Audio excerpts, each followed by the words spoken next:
a pretty unique story. I'm a third generation in the sheet metal business. My grandfather actually went through the trade school and was brave enough to step off the ledge and start his own company. And then when time came where he was ready to hand it off down to his family, my stepdad Nathan stepped in and bought the business from him. It's funny, I have nothing to do with construction in college. I was doing broadcast TV, sports journalism.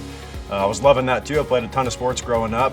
But I had, through my whole life, dabbled in the business, you know, kind of part-time while I was trying to graduate. And then since I've finished school, Nathan talked to me, said, hey, you know, I'd like you to be working for me. And so we talked about it, I thought about it, and I thought it was the right thing for me to do, and I haven't looked back since, and I love every second of it. So it's really interesting. You know, I'm a big computer guy, and I love technology and new developments, and so naturally I've kind of fit in on takeoff and estimating side of things, because right now in our industry there's a ton of new technology coming out to assist with takeoff and estimating. And so what I do is I take plans, I put them on a big digitizer. It's almost like a giant iPhone with a pen, and I'm able to touch and determine what parts go where, and then from that we can get a labor readout of how much material, how many hours it's going to take to build, and how many hours it's going to take to install. Then I turn that over to our lead estimator, who crunches some more numbers and is able to get a pricing out for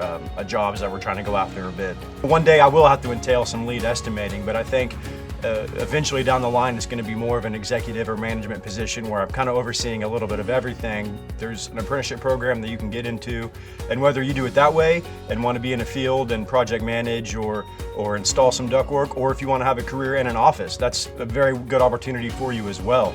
I mean, a lot of our draftsmen or people who have drawn have come from the union trade, and a lot of people who estimate come from the union trade. People who do takeoff come from, in fact, one of our takeoff guys right now was in our shop. And there's so many different paths you could take. And eventually, if you want to get to the point where you want to start your own business, I mean, the opportunities are endless, right? If you can get into this field and this industry and you love it and you learn at an entry level, that's only going to pay off down the line tenfold when you're ready to step into a more executive role or even project manager. I mean, there's so many different paths you can take inside of sheet metal, and it's so rewarding once you get there and you can see yourself grow down the line. And I think the sheet metal industry, like I said, the possibilities are endless to get inside, and once you are able to get your foot in the door.